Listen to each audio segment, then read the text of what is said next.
प्रयाग में जाने लगा। वहां संतों का एक समूह एकत्र हुआ और सुगंध जैसे काशी से प्रयाग जाना चाहा और जैसे संतों के दर्शन करने के लिए जा रहा है, मन में लिए भाव निज स्वभाव सो दर्शन ही मन व्याकुल जोई, संत दर्श जिनि पातक कोयस नाम प्रभाव रहे मन सोई, सोई निरंतर ध्यान धरो जैसे, सोई निरंतर ध्यान धरो जैसे प्रभु में ध्यान लगाया है, मिलने को अब जाहिर हो जैसे मन ही प्रेम बसाया है। सुगंध संत से मिलने के लिए जा रहा है प्रयागराज, और जैसे अपने घर से तो बढ़िया से निकला, जब जाएंगे हम संत महात्मा से मिलेंगे तो हमारा सारा जो पाप है वो खत्म हो जाएगा। अच्छा, पाप जल्दी खत्म नहीं होता, पाप का जब तक आप प्रायश्चित नहीं करोगे जल्दी खत्म नहीं होता। हाँ, वो पाप थोड़े दिन के लिए कम हो सकता है। जैसे आपके जीवन में कुंडली में, ग्रह में, नक्षत्र में, लग्न में अगर कोई ग्रह का अंतर्दशा है, महादशा है, जैसे लिखा है जैसे सूर्य अष्टम लग्न में हो, मंगल भी उसके साथ हो, शनि भी उसके साथ हो, तो गारंटी है आपका एक्सीडेंट होगा।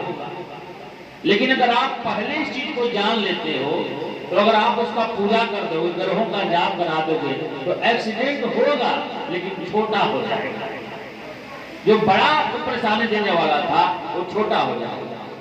तो कार्य करता है, संत के पास जाने पर, भगवान के पास जाने पर, गंगा स्नान करने से आपका पाप जो है खत्म होता है, लेकिन पूरे खत्म नहीं होता। जब तक आप उस पाप का प्रायश्चित नहीं करोगे सारा पाप खत्म होने वाला नहीं। तो सुगंध जो था संत के दर्शन करने के लिए जा रहा था। अब जैसे वो घर से तो अच्छा से निकला, बीच में उसका मुलाकात हो गया नारद जी महाराज से। नारद कैसे व्यक्ति है? नारद रोज एक दूसरे में झगड़ा लगाते हैं, और किसी दिन अगर झगड़ा लगाने का नाम मिले तो एक रोटी फेंक करके उल्टा लगा देते हैं और फिर उनको आनंद आता है। ऐसे नारद जी महाराज। तो नारद जी महाराज ने देखा कि सुगंध तो संतों का दर्शन करने के लिए जा रहा है, तब तक नारद जी प्रकट हो गए। सुगंध जा रहा था, नारद जी ने कहा नारायण नारायण। सुगंध ने देखा देव ऋषि नारद, प्रणाम किया।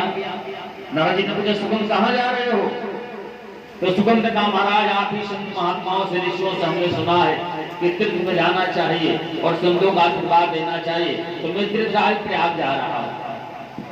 नारद जी ने कहा बहुत अच्छी बात है, जाओ साधुओं की सेवा करो, संतों की सेवा करो, बड़ी अच्छी चीज है। अब जैसे सुगंध आगे बढ़ा तो नारद जी ने कहा रुको रुको रुको। सुगंध रुक गया, क्या बात है? तो नारद जी ने पूछा वहां कौन कौन महात्मा आएंगे, कौन आए हुए हैं? तो सुगंध ने कहा देवो वशिष्ठ जमदग्नि दुर्वासया विश्वामित्र स्वनाम वरणा एके देवात्मनंबरा। बहुत सारे संतों का वहां आगमन होगा। महर्षि भृगु आएंगे, वशिष्ठ आएंगे, पराशर रहेंगे, बुला रहेंगे, जमदग्नि रहेंगे, दुर्वासा रहेंगे, विश्वामित्र रहेंगे।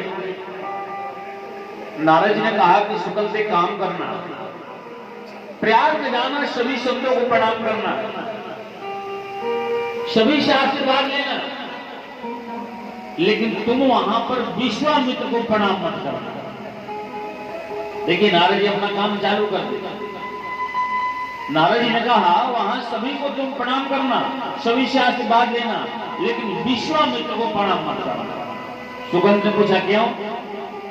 तो नारद जी ने कहा कि अरे सुगंध, विश्वामित्र भी क्षत्रिय है, आज न महात्मा बन गए हैं, आज न ब्रह्मर्षि के बाधन को मिल गया है, और तुम भी क्षत्रिय हो, तो क्षत्रिय को क्या प्रणाम करना है?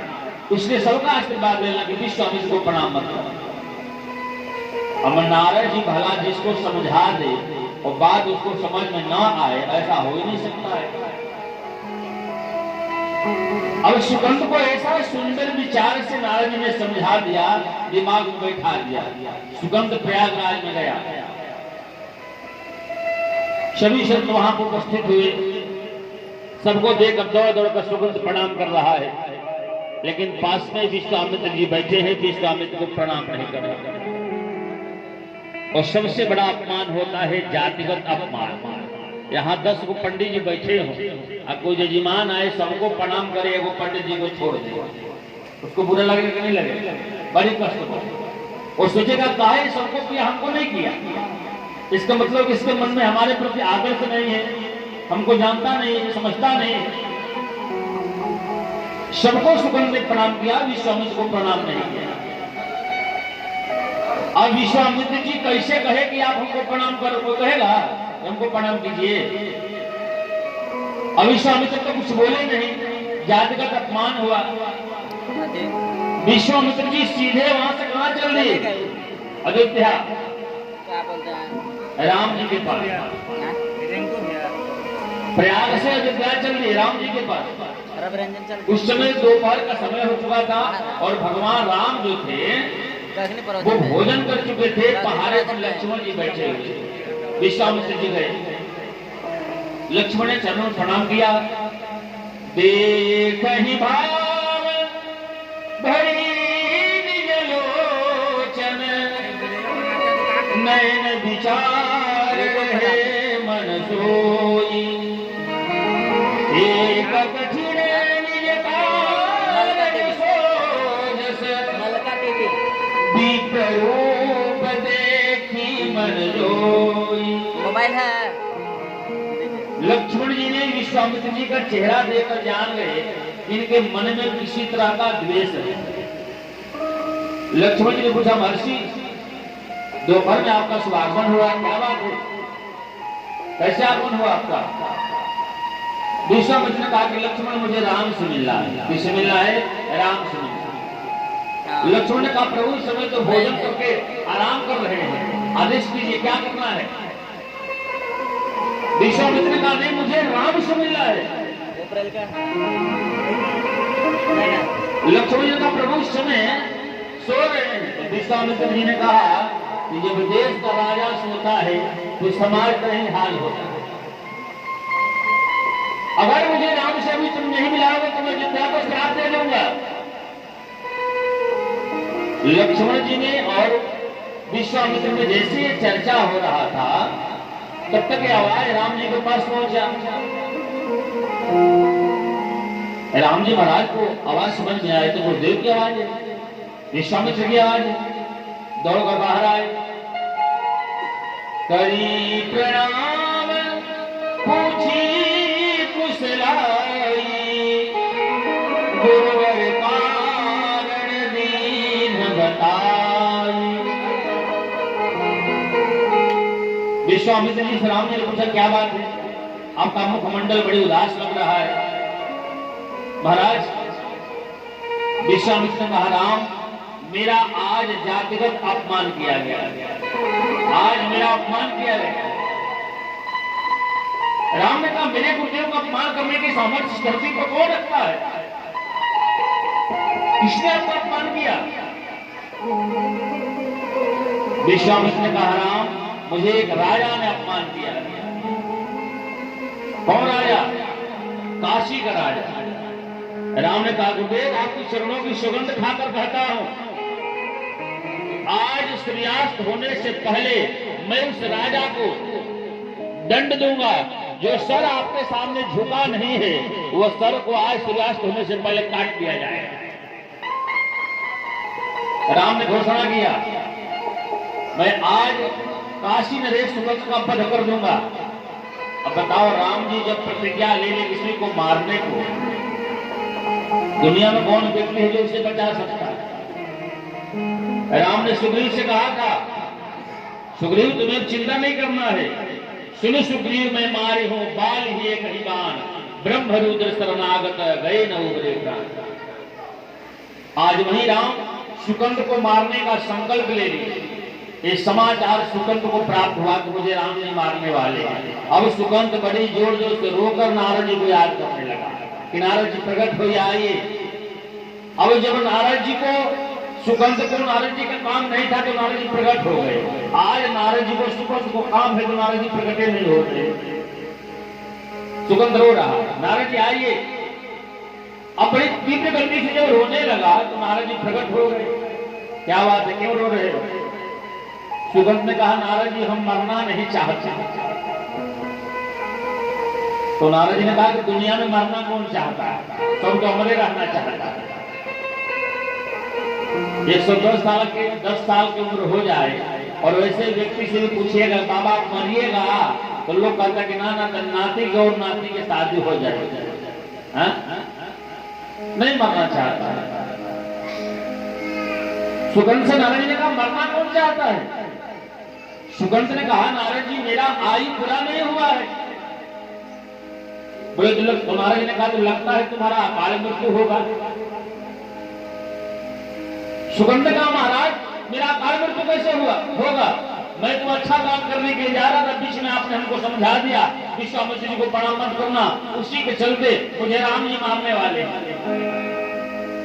नारद जी ने कहा कि और अच्छी बात है तुम भगवान के हाथों से मरोगे।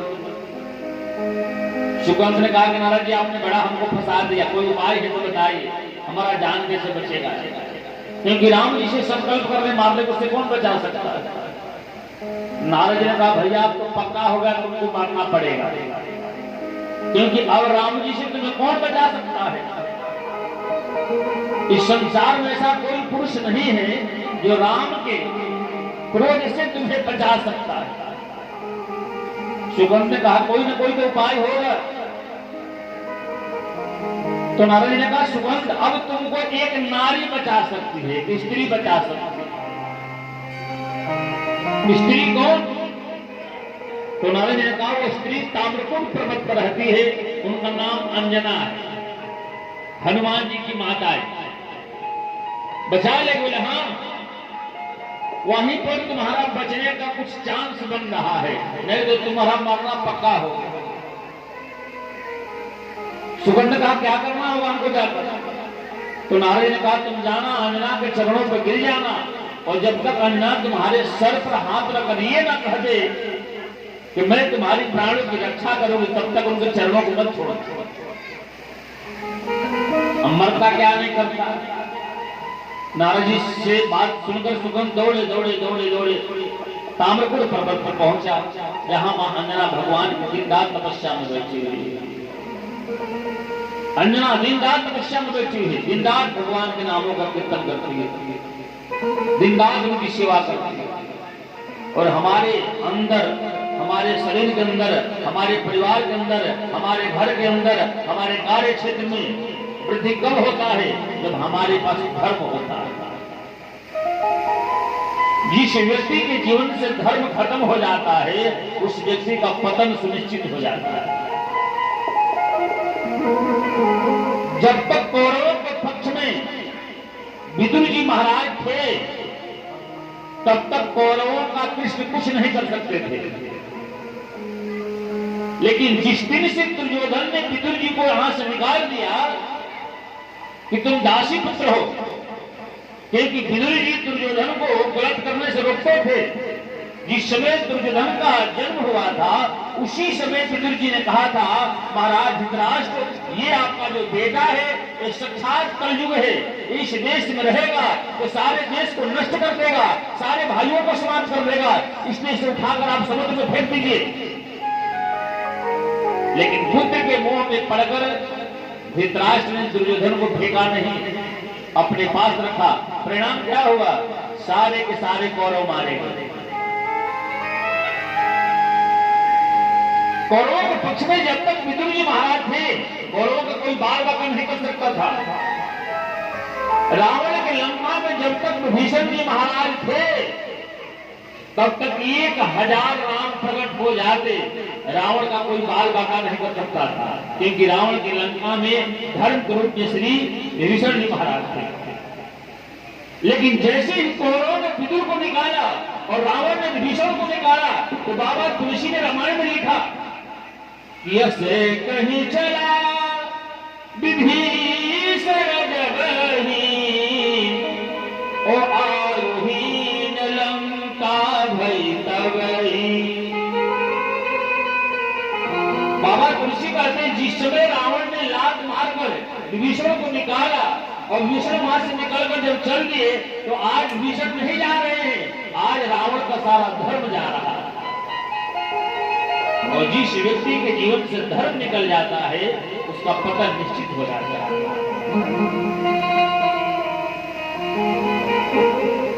आज हमारे पास हम धर्म के वास्तविक स्वरूप को नहीं जानते हैं। धर्म का 4 चरण होता है। धर्म का कितना चरण होता है? 4 चरण। सबसे पहला धर्म का चरण क्या है? तप। आप देखिए आज कितना लोग तपस्या करने वाले लोग पड़े हुए हैं। यहाँ 10 दिन, 20 दिन, 50 दिन, 2 साल, 5 साल, 10 साल तक अगर कोई तपस्या करता है और उसके अनुसार अगर उसको फल की प्राप्ति न हो तो उसका दोष वो भगवान को ठहराना चालू कर देता है। लगता है कि शंकर जी में पावर नहीं है, लगता है गणेश जी में पावर नहीं है, तो उनको प्राप्ति नहीं हो रहा। यहाँ 2-4 साल में लोगों की ये मनोदशा हो गई। और तपस्या क्या है? तपस्या वो चीज है जो उस तपस्या से मजबूर होकर परमात्मा को आना पड़ता है। तो तप नहीं है आज। सोच यानी पवित्रता, आज लोगों के पास पवित्रता भी नहीं है। आज हम कहते हैं कि भले हम पवित्र रहें, लेकिन कितने लोग अपने आप में पवित्र रहते हैं शास्त्र के अनुसार आप खुद समझ लीजिए। जितना सुंदर घर में आप अपने घर को पवित्र रखते हो, क्या उतना कभी आप भगवान के मंदिर पवित्र रखने के बारे में सोचते हो? नहीं रख पाते। पवित्रता है ही नहीं। पवित्रता आज लोग बाहर से दिखावा कर रहे हैं, अंदर कोई पवित्रता नहीं। और तीसरा इसका धर्म का स्वरूप बताया गया है दया। आज लोगों के पास दया भी नहीं। दया का मतलब ये नहीं कि अपने बेटा पर दया दिखा रहे हैं। जितना प्रेम अपने बेटा से हो उतना ही प्रेम पड़ोसी का बेटा से होना चाहिए। उतना ही प्रेम जितना अपना पुत्र से मोह हो, जितने अपने परिवार से मोह हो, उतने संसार के लोगों से भी प्रेम होना चाहिए। उसको दया करना। आज अगर हम 2 भाई हैं तो माता जी चाहती कि हमारा जो लड़का है थोड़ा ज्यादा दूध पी ले और हमारा जो गोतनिया का लड़का हो कभी कम पी ले। कहाँ दया है जी? आज अपना पति को खाना देना होगा तो चुरा कर पापड़ चटनी ज्यादा दे देंगे, है कि नहीं? अपना देवर और भसुर को देना होगा थोड़ा कम खिला के। दया है हो। आजकल देखिए सिस्टम में कहाँ गया है। आजकल लोग इतना आगे करता है कि कोई नौकरी करता है तो जमीन भी खरीदने के लिए जाता है तो अपना पत्नी के नाम से खरीद लेता है कि ताकि भाई का इसमें हिस्सा नहीं। कहाँ दया है? दया नहीं है। तो धर्म का 3 चरण कलयुग में नहीं है। सोच नहीं है, तप नहीं है और दया नहीं है। एक चीज बचा है और धर्म का 4 चरण है, तप, सोच, दया, दान। और धीरे धीरे लगता है कि दान भी खत्म हो जाएगा। आज दान करो। देखिए ब्राह्मणों पर बोलने वाले कितने लोग हैं। आजकल लोग कहता है कि पंडित जी लोग खाली दान के बारे में बताते हैं। अरे भाई, दान शास्त्रों का एक सिद्धांत है। हम ये नहीं कहते कि दान में तुमको रुपया ही दान करना है। अपने समय का भी दशांश दान करो, अपने धन का भी दशांश दान करो, अपने कार्य का भी दशांश भगवान को निकाल कर करो। तो दान कहाँ कर पाते हो? आप कर नहीं पाते हो। 10 घंटा सरकार की नौकरी करोगे लेकिन वो सरकार के लिए 2 घंटा भी आप नहीं कर सकते। जैसे आप समझिए, जैसे माता जी लोग बैठी है, पुरुष लोगों की तो संख्या बड़ी कम रहती है, इसीलिए पता चल रहा है कलयुग का कितना बड़ा प्रभाव है। तो कहने का अभिप्राय है, आप माता जी लोग बैठी है, मान लीजिए आपका जिस समय शादी का साल गिरा हो, मैरिज एनिवर्सरी, उस समय आपका मैरिज एनिवर्सरी हो और बेगर आपके खड़े हुए अगर आपके पति देव 50,000 का कोई झुमका किन के ला कर दे देंगे तो आप कितना खुश हो जाएंगे। एक बार के जगह में लगेगा कि 2-4 महीने उनको 4 बार खिला दे कि भाई बेगर कहे हुए ला कर दे रहे हैं। है कि नहीं? का सच्चे बाबू, अगर शादी का मैरिज एनिवर्सरी हो और पति दे बेगर सोची हुई को झुमका सोना का ला कर दे दे, आए वो हाथ में कंगन बना दे, बाबा कपड़ा भी फ्रेश हो जाएगा। हाँ, कहना नहीं पड़ेगा, खोल कर रखिए कपड़ा फ्रेश हो जाएगा। इतना सेवा होगा। क्यों? क्योंकि उन्होंने आपको 50,000 का एक झुमका दिया है सोना, इसलिए उनका 1 साल खूब सेवा होगा। अब भले ना हो वो बात अलग है, लेकिन मेरा अनुसार तो साल भर तो खूब सेवा होगा, वो जब तक रहेगा तब तक। लेकिन आप कल्पना करो, पति देव ने 50,000 का झुमका में इतना सेवा करती हो, लेकिन जिस परमात्मा ने वो झुमका पहनने का स्टैंड बनाया है कान, अगर कान नहीं होता तो नकिया में झुमका पहनते, कहां पहनते? पति देव 50,000 का झुमका दिए तो उनको 1 साल खूब नाम लिया जाएगा, खूब उनका सेवा किया जाएगा। लेकिन इस परमात्मा ने झुमका पहनने का स्टैंड बनाया है कान, ये कान का जो स्टैंड है ना, अगर ये नहीं होता तो कपार में लगा के चलते झुमकुआ को कैसे चलते? तो उनका हम खूब नाम लेते हैं, लेकिन जो स्टैंड बनाया है, जो कान बनाया है, उसका कितना हम नाम लेते हैं? अपने आप में सोचिए, अपने आप में सोचिए।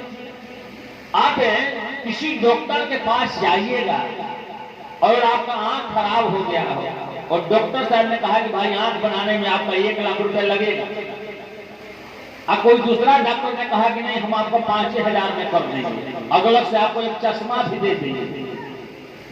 आप कई महीना तक, कई साल तक जब से जिंदा रहिएगा तब से उस डॉक्टर का नाम याद रखिएगा, है कि नहीं? उस डॉक्टर का नाम आपको याद रहेगा, क्योंकि आपका 1 लाख वाला काम वो 5,000 में किया है। लेकिन उस डॉक्टर का नाम याद नहीं रहेगा जिस डॉक्टर ने चश्मा वाला नकिया स्टैंड बनाया है। नाक क्या है? अगर नाक नहीं बनाए भगवान को कान बना देते तो चश्मा का मुंह में पहनते, खाली कहां पहनते? वो कितना बड़ा डॉक्टर है, वो कितना बड़ा काम किया है। इस शरीर के अंदर उस परमात्मा ने ऐसा पार्ट्स लगाया है, ऐसे ऐसे इसके अंदर चीज लगाया है जिसका आज मूल्यांकन किया जाएगा तो करोड़ों अरबों में हो जाएगा, और फिर भी ऐसा मिलेगा नहीं। तो 2-4 लाख देने वाले को, 2-4 करोड़ देने वाले को कितना सेवा होता है, कितना नाम होता है। सरकार 50,000 की नौकरी दे देती है, 40 वर्ष उन्हीं का सेवा चालू रहता है, 12 घंटा उनका सेवा देना है। लेकिन जिस सरकार ने उस सरकार तक जाने के लिए तुमको व्यवस्था दिया है, इस शरीर दिया है, उसका कितना बार हम नाम लेते हैं, वो कितना समय निकालते हैं? निकालना चाहिए कि नहीं निकालना चाहिए? हाँ बताओ, परमात्मा ने इतना सुंदर व्यवस्था हम लोगों के लिए बनाकर इस संसार को भेजा है, दिया है, उसको अपने आप में कितना हम लागू करते हैं, ये सोचने का विषय।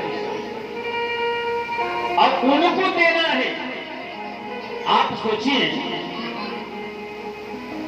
आप अपने आप में ये सोचिए, प्रतिदिन भगवान सूर्य हम लोगों को प्रकाश दे रहे हैं प्रतिदिन। ये जनरेटर चल रहा होगा तो इसमें तेल लगेगा, ये लाइन चल रहा होगा तो लाइन वाला आएगा और आपके घर पर कितना बड़ा पर्ची फंसा के चला जाएगा, लीजिए आपका इतना बिल आया हुआ। लेकिन कभी सूर्य भगवान ने आपके यहाँ इतना लंबा वो पर्ची का बिल भेजा है कि आपने मेरा इतना प्रकाश लिया है, आपको इतना जमा करना होगा? नहीं दी। तो हमारा क्या कर्तव्य बनता है? उनका फ्री में हम एनर्जी लेंगे, खाली उनके लिए कुछ करना चाहिए। प्रतिदिन भगवान प्रतिदिन परमात्मा ईश्वर वायु देवता हम लोगों को ऑक्सीजन दे रहे हैं फ्री ऑफ कॉस्ट। इसका कोई पैसा लग रहा है? वो 2-4 दिन आपको अगर रहना होगा ना डॉक्टर जी के पास, तो ऑक्सीजन चढ़ाने, क्या बोलते हैं उसको, जो चढ़ाया जाता है ऑक्सीजन, उस रूम में वेंटिलेटर, ऑक्सीजन जब चढ़ाना होगा तो 2-4 दिन में 10-20 हजार का बन जाएगा। लेकिन रोज भगवान ऑक्सीजन पूरे परिवार को फ्री में दे रहे हैं। तो बताइए, इस पवन देवता के लिए हमारा अपना कुछ कर्तव्य बन रहा है कि नहीं बन रहा है? बन रहा है कि नहीं? प्रतिदिन भगवान समय समय से हम लोगों को जल दे रहे हैं, गरम सांबर नाम मेघा चमत्कार। लेकिन उसके लिए हम क्या करते हैं? आपने कभी कल्पना किया इस धरती के अंदर जल कहां से आ गया? आखिर इस जल को किसी ने बनाया ना होगा? आखिर जल को ऐसे आने वाला है कि नहीं? इस जल को किसी ने बनाया होगा, इस संसार को किसी ने बनाया होगा, इस सूर्य को किसी ने बनाया होगा, इस प्रकाश को किसी ने बनाया होगा, लेकिन वो हमसे कुछ कहता नहीं है, कुछ मांगता नहीं है, हा? लेकिन वो हम उसके लिए हमारा भी कर्तव्य होता है। संतों ने कहा है, इस दुनिया में तरह तरह के फूल